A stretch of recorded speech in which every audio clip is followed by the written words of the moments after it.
vais achar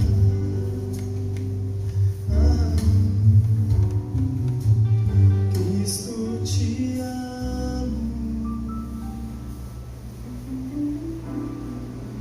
tu és minha luz, eu te agradeço,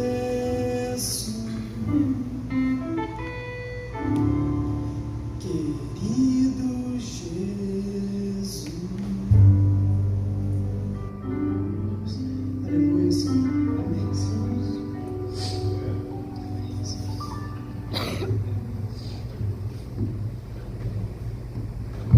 Graças a Deus, amigos, e assim que eu convido a vocês a abrirem a Bíblia de vocês, o livro de Marcos, capítulo 3, enquanto faço aí a minha introdução.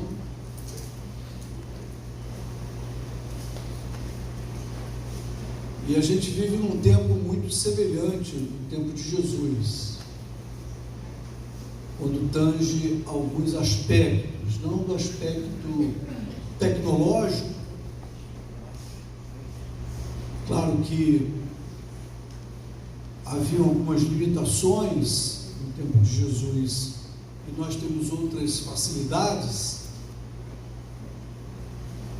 mas ainda vivemos e convivemos com as mesmas expectativas e necessidades do tempo de Jesus. Algumas respostas ainda continuam as mesmas diante daquelas mesmas perguntas do tempo de Jesus. E ainda são as mesmas angústias: doença, fome, injustiça, perseguição, conflitos familiares, crises conjugais, crises sociais, morte, doença. As pessoas continuam buscando por caminhos que possam atender às suas necessidades e demandas, como no tempo de Jesus. Hoje também é assim. Ainda hoje as pessoas continuam buscando por pessoas que possam atender às suas necessidades e demandas, como no tempo de Jesus. As pessoas continuam buscando por recursos que possam atender às suas necessidades e demandas, como no tempo de Jesus. Os tempos de hoje não são diferentes. O que muda talvez seja o cenário, sejam as oportunidades, os recursos. O cego de Jericó, ainda temos esse personagem no nosso meio, pelas esquinas, com a mão estendida, buscando algo. O aleijado do tanque de Betesda, ainda os vemos nas nossas cidades. A mulher com fluxo de sangue, buscando a cura, ainda temos essas pessoas ainda hoje. Jairo querendo a cura de sua filha, ainda temos alguns Jairos buscando a cura de suas filhas e filhos. O centurião buscando a cura do servo fiel. Há algumas semanas nós tínhamos aí um centurião chamado Bruno Rebelo, buscando a cura de seus amigos fiéis, né, Bruno? A viúva enterrando o seu único filho. Ainda temos esses cenários hoje ainda temos os 10 leprosos, porque ainda temos muitos ingratos em comparação aos que retornam para agradecer. Ainda temos o homem da mão ressequida. Ainda temos pessoas endemoniadas nos cemitérios. Eles ainda habitam diante dos nossos olhos. Ainda temos crianças endemoniadas, ainda frequentam as casas. Ou seja, ainda temos, nos nossos dias, as mesmas personagens do tempo de Jesus. E outros nem os listei porque senão se tornaria muito longo a minha citação, essa introdução. E até hoje, as pessoas estão buscando solução para os seus problemas. Isaías 35, não preciso abrir, mas podem se quiserem. Então se abrirão os olhos dos cegos e se destaparão os ouvidos dos surdos. Então os coxos saltarão como o cervo e a língua do mudo cantará de alegria. Essa é a promessa da vida do Filho do Homem. O texto bíblico que vamos ler agora nos conta uma passagem que concatena, aglomera o cenário de todos os tempos. No tempo de Jesus, do tempo dele até agora, e do agora até a volta de Jesus. Ah, sim, Jesus voltará. Aleluia. Você crê nisso? Aliás, foi a pergunta de domingo passado. Marcos 3, de 7 a 10. Esse texto ele é muito bem compreendido no seu contexto de Mateus 12, 15. Então, dentro de Mateus 12, 15, você tem a ideia temporal de Marcos 3. E Lucas 6 também. Ele é marcado principalmente pelo homem da mão ressequida. Então, ali tem todo o bojo, todo o escopo desse cenário. Embora Mateus não diga que Jesus foi para a margem do mar da Galileia, diz apenas que Jesus se retirou quando entendeu que queriam matá-lo por conta de sua pregação, por conta da sua ação. Mas Marcos 3, de 7 a 10 conta da seguinte maneira: Jesus retirou-se com seus discípulos para o mar. Uma grande multidão vinda da Galileia o seguia. Quando ouviram a respeito de tudo que se estava fazendo, muitas pessoas procedentes da Judéia, de Jerusalém, da Idumeia e das regiões do outro lado do Jordão, dos arredores de Tiro, de Sidom, foram atrás dele por causa da multidão.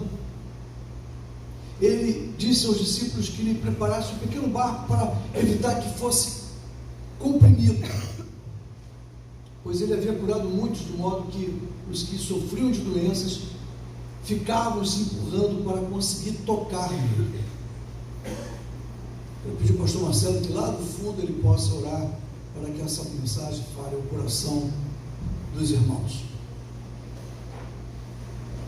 Assim, Deus, nossos corações estão abertos para ouvir a tua mensagem.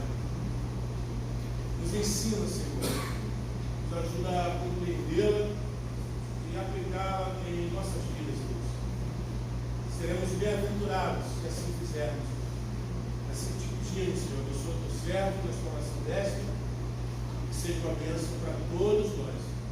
É assim que nós oramos, em nome de Jesus. Amém.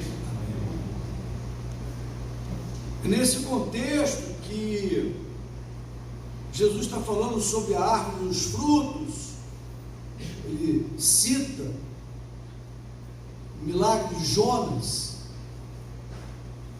Jesus conta que o que aconteceu com Jonas no ventre de um peixe é um fato, não uma metáfora, não uma parábola.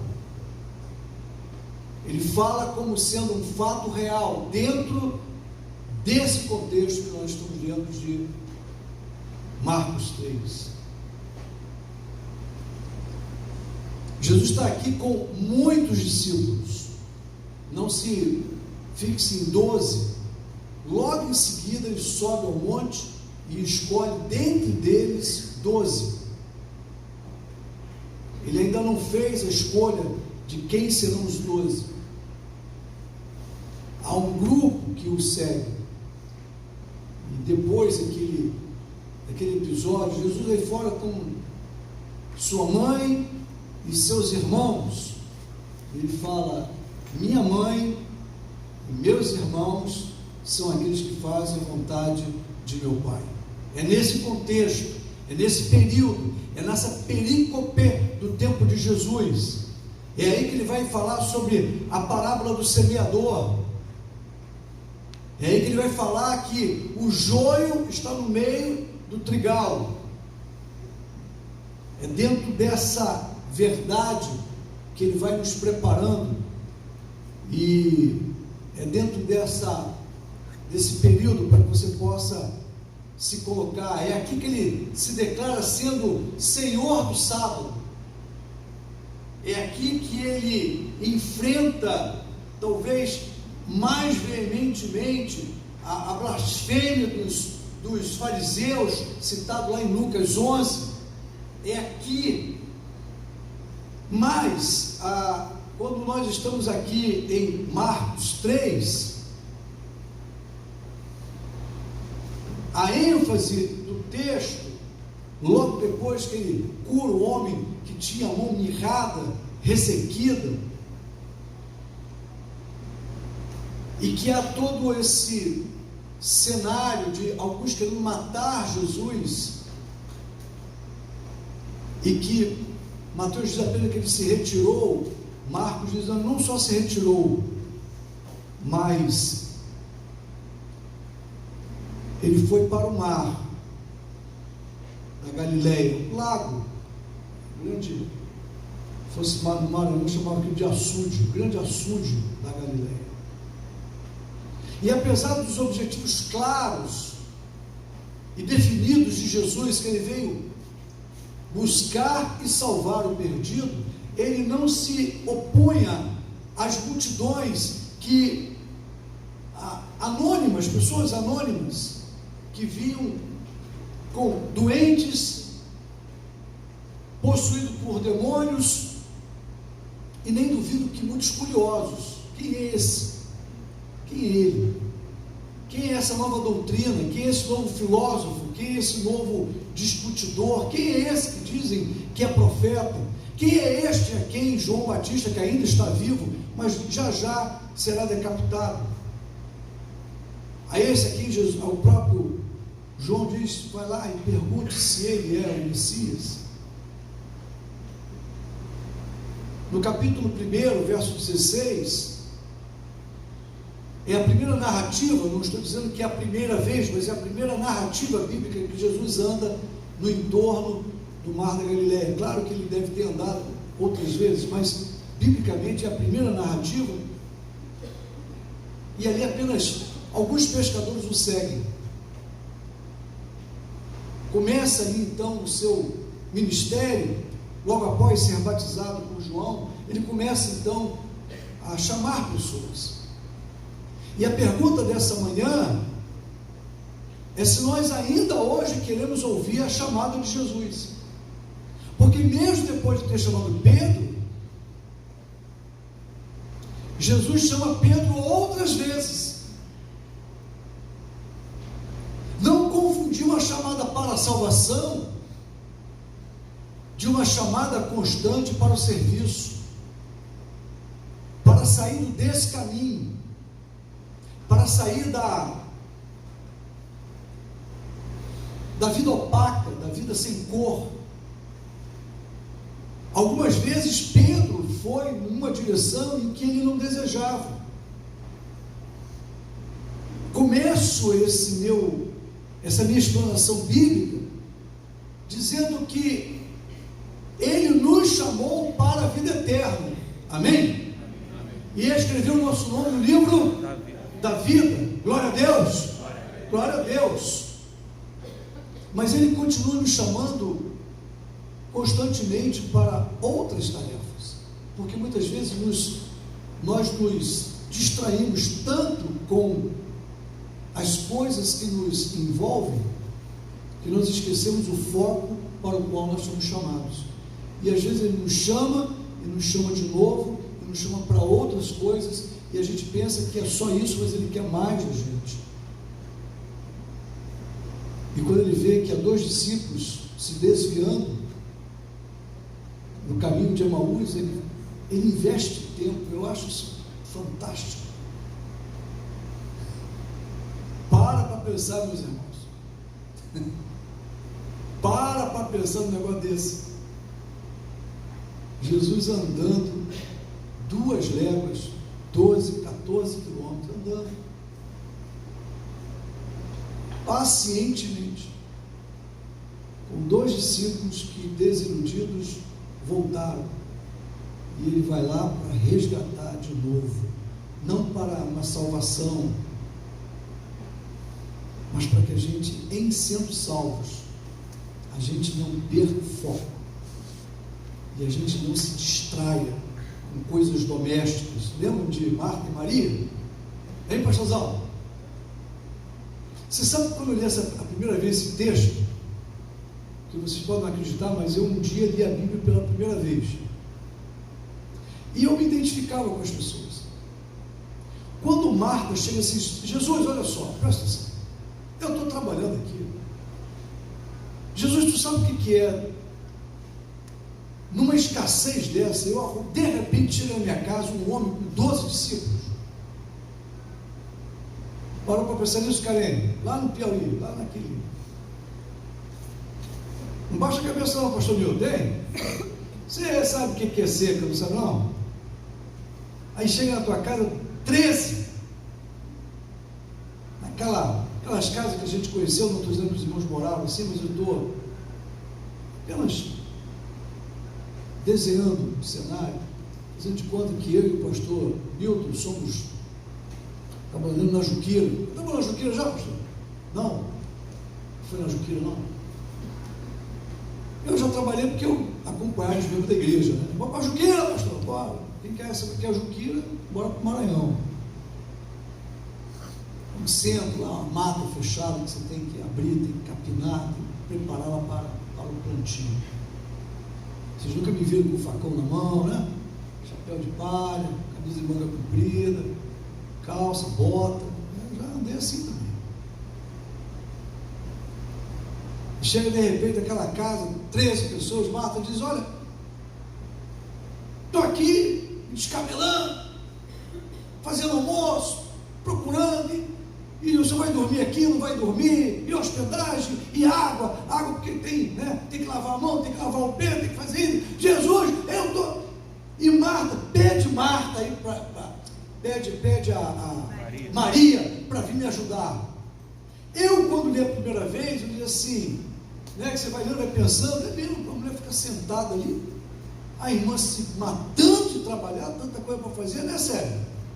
Um bocado de coisa para fazer em casa, não, ô Deus sabe. Quem não sabe, essa aqui é a Maria José. Nós temos 2 igrejas, tem 2 Maria José e 2 Zezé. Mas como ela sempre vinha aqui orar, e não dizia qual era o motivo da oração, ela sempre falava assim, mas Deus sabe. É para distinguir, eu comecei a chamar ela de Deus sabe, está aí, Deus sabe. Eu concordei, viu, Ana Carla? Eu falei assim, poxa, mas essa Marta é uma deitona, essa Maria é uma deitona. Mas Jesus disse assim, Maria escolheu a melhor parte, e isso não lhe será tirado. Marta, você se ocupa com muitas coisas. Não estaríamos nós, no primeiro momento dessa mensagem, tão ocupados em trabalhar, tão ocupados com a vida, tão ocupados com o dinheiro, com o conforto, tão ocupados com o crescimento, e não estamos falando que isso está errado. Isso só se torna errado quando isso ocupa o lugar de Deus. Não há problema de a gente admitir que fomos magoados, vilipendiados, traídos, ofendidos, esquecidos, injustiçados. Não há nenhum pecado em a gente admitir isso.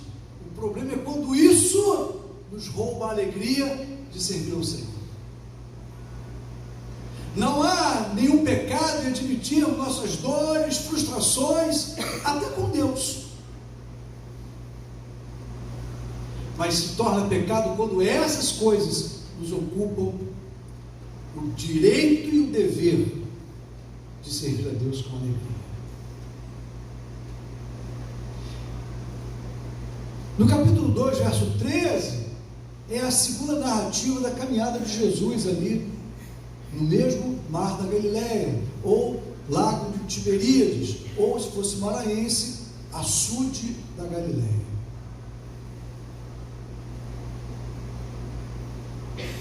Na segunda já, Mateus está seguindo, ele chama Mateus, Levi, vem comigo.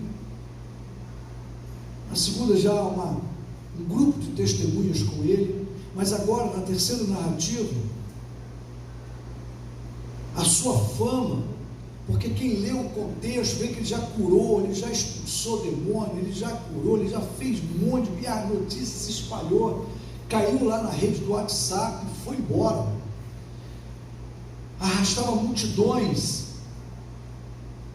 e segundo o texto, vindo de todas as partes de Israel, a notícia de seus milagres havia se espalhado, muitos necessitados, muitas necessidades, muitos necessitados e alguns com muitas necessidades, vieram da redondeza da Judéia, de Jerusalém, distâncias de 20, 30, 40, 50 quilômetros, vinha da região sul da Idumeia, de além do Jordão, onde hoje é a Jordânia, via de Sidom, via de todos os lugares, era uma multidão. Um detalhe, enquanto os líderes religiosos, enquanto os estudiosos da religião queriam matar Jesus e queriam segregá-lo, queriam persegui-lo, a multidão queria tocar em Jesus.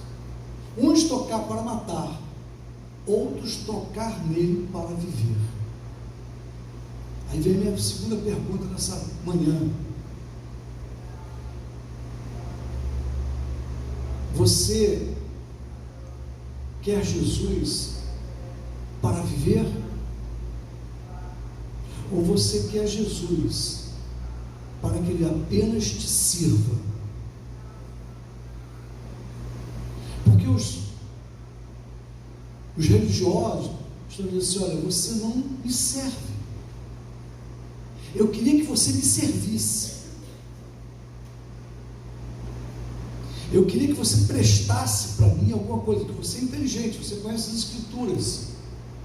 Mas como você não me serve, morra.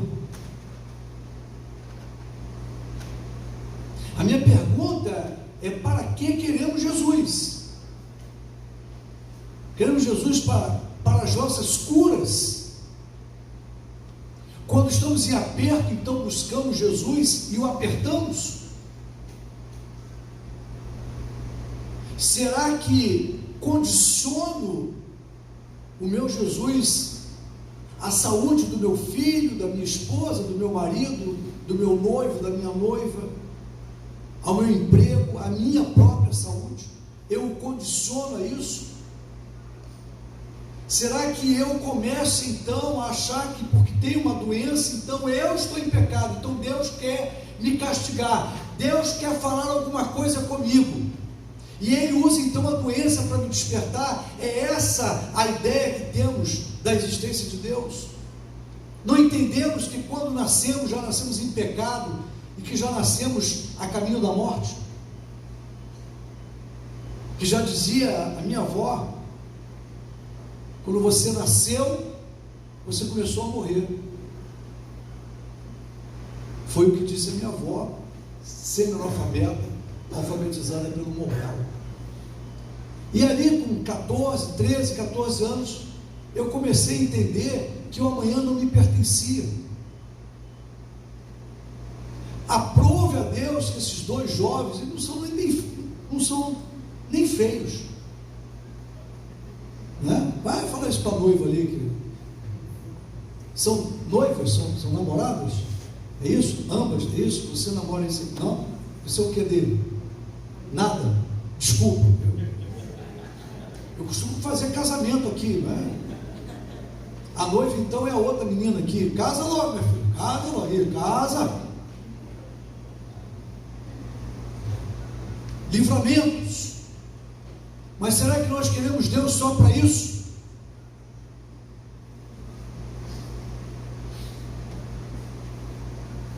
Centenas de anos antes desse episódio, como a gente leu lá em cima, um profeta anunciou que o Filho do Homem viria, o Todo-Poderoso viria. Jesus tem poder ainda hoje. Talvez você tenha um exemplo, mas não curou meu pai, não livrou meu pai, não livrou minha mãe, não livrou meu filho, não livrou meu neto. É verdade? Por isso a Bíblia diz assim: louco, esta noite te pedirão a tua alma, o que tens preparado, para quem será? Você tem investido a tua vida para quê? Para quem?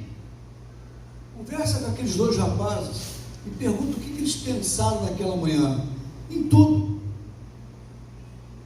Talvez já tinha planos para o final de semana. A noiva já tinha talvez ali alguns planos ali, algumas coisas para fazer. O amigo ali, o sócio, tinha algumas coisas para o final de semana. E numa fração de segundos, tudo poderia ter terminado ali.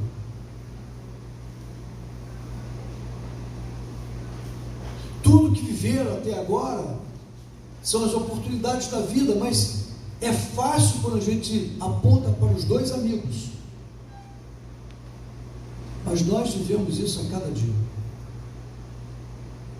a cada instante, cada manhã.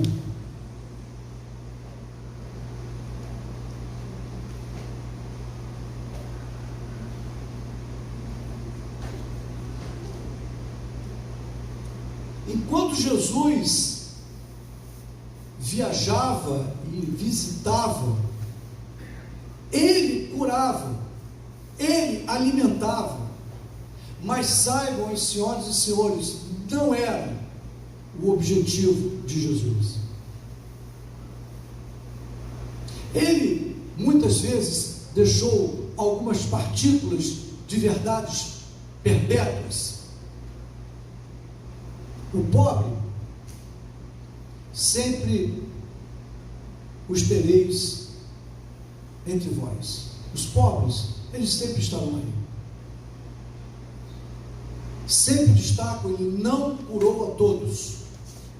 Embora tenha passado por muitos aleijados, cegos, leprosos, não ressuscitou a todos. Jesus passou por muitos sepultamentos. Jesus não alimentou a todos. Jesus viu a fome e tinha poder para transformar pedra em pães. Porque Jesus, apesar deste poder, ele é Deus. E Deus nos avisa que a nossa mazela são os nossos próprios pecados. O problema da humanidade é pecado. E ele veio buscar e salvar. Porque dar de comer nós podemos, salvá-los nós não podemos. Curá-los nós podemos. Livrar-nos do pecado nós não temos nenhuma condição. Podemos abraçar, amar, aquecer, podemos dar emprego, podemos resolver problema financeiro, podemos resolver problemas de saúde, mas o máximo que podemos fazer é proporcionar que essas pessoas possam ir aquecidas, alimentadas, luxuosas para o inferno. Mas Jesus tem poder para mandar um crucificado para o céu. Jesus tem poder para mandar um canceroso para o céu.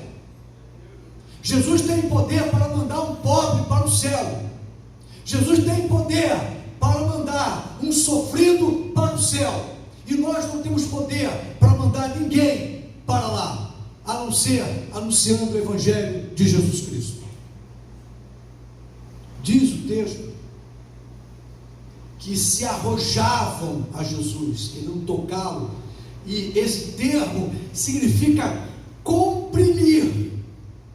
E ele então diz: deixa eu ir para o barco, e se retira no barco para poder falar às multidões, porque na verdade o que Jesus veio fazer foi anunciar que o reino de Deus chegou.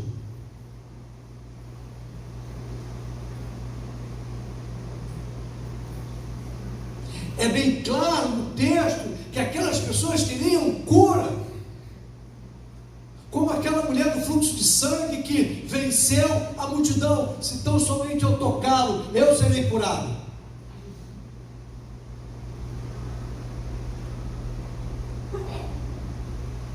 E ele diz para ela: tua fé te curou. Que ali, onde está escrito salvou, não é o salvar no sentido de remissão de pecados. Ali é te curou, salvou você, como você tira alguém do afogamento. Eu salvei fulano que estava se afogando. Não é uma salvação para a vida eterna. Elas vieram para serem curadas, para serem alimentadas do pão. Mas Jesus, a verdade, queria apenas ensinar sobre o reino de Deus. Pouco mais à frente, na leitura de Lucas e etc., ele sobe ao monte para ensinar. E as pessoas ficam, como diz assim, um bom maranhense, abestalhadas, ouvindo Jesus. Ele diz: olha, dai-lhe vós mesmos de comer. E multiplicou o pão e os peixes. O seu principal interesse não é curar as pessoas, é salvar as pessoas.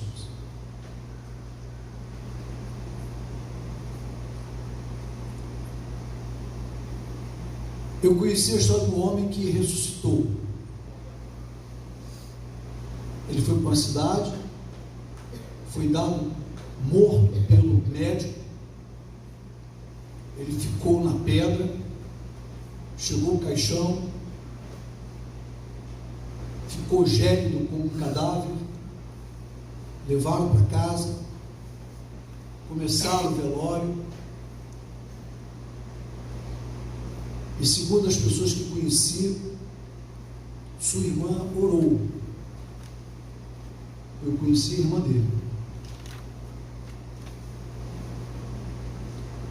porque o seu irmão havia morrido sem salvação. E eu não vou dizer como ela orou, para que não estimule ninguém a orar. Só digo uma coisa para vocês: ela orou, e lá na casa dele, ele se levantou. Márcia: ah, pastor, isso foi aquela catalepsia. Não, eu não estou nem preocupado se foi catalepsia, se não me falha a memória. É uma coisa que dá na pessoa, a pessoa tem como morta e ela volta. Só que o cataleplético, ele tem um diagnóstico de catalepsia. Ele não tinha nada disso, nunca teve antes, nem teve depois. O Senhor me ressuscitou e morreu a segunda vez sem aceitar Jesus. Você lembra dele, né, Rita? Sim, só não digo o nome.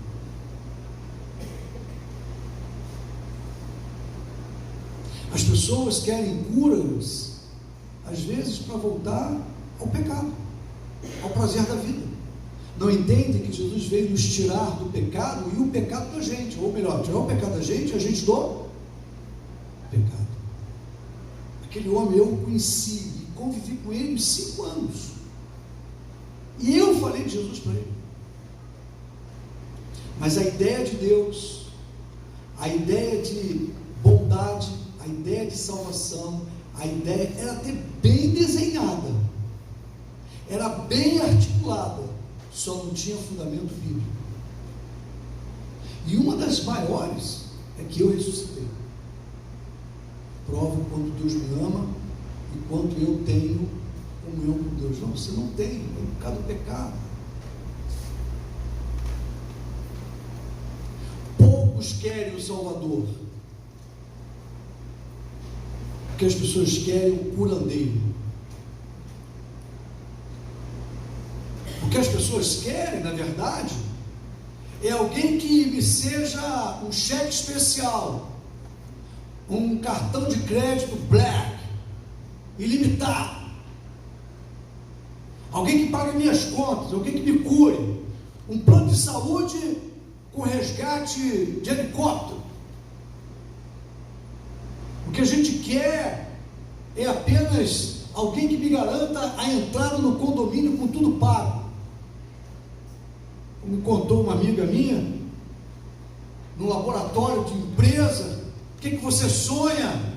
Qual é o seu sonho? Aí um funcionário falou: olha, meu sonho é estudar, progredir, é chegar ao cargo de chefia. E você, meu jovem? Meu sonho é estudar, fazer minha faculdade, é crescer. E você, meu jovem? Ganhar na loteria, ganhar muito dinheiro e não trabalhar para ninguém. Todo mundo olhando para ele assim, todo mundo falando de trabalho, de prosperidade. Qual é o teu sonho? Ganhar loteria, muito dinheiro. Ele não precisa trabalhar para ninguém. Eu estou aqui, mas eu não gosto de trabalhar, não quero trabalhar. Eu estou aqui, Jesus, eu quero a bênção. E se eu não tiver, eu vou dormir, eu vou descansar. E aí eu levo vocês de volta para o Getsemane, ao que já preguei, vou tocar nesse assunto outras vezes. Fica comigo para orar, vamos falar com Deus. Estamos cansados. O senhor vai operar milagre? Não, eu só vou orar. Eu estou cansado.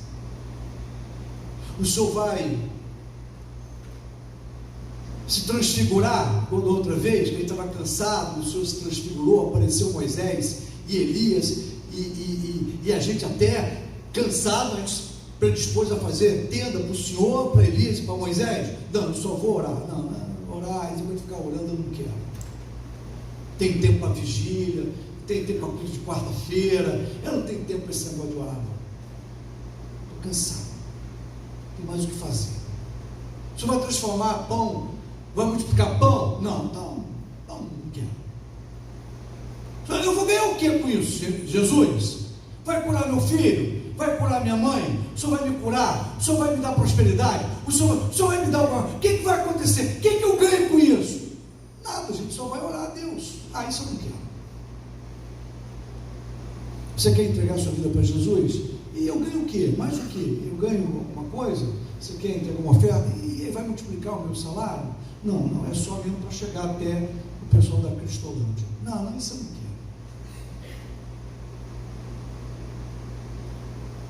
Eu finalizo dizendo que o texto nos fala que até os espíritos imundos falavam: tu és o Filho de Deus.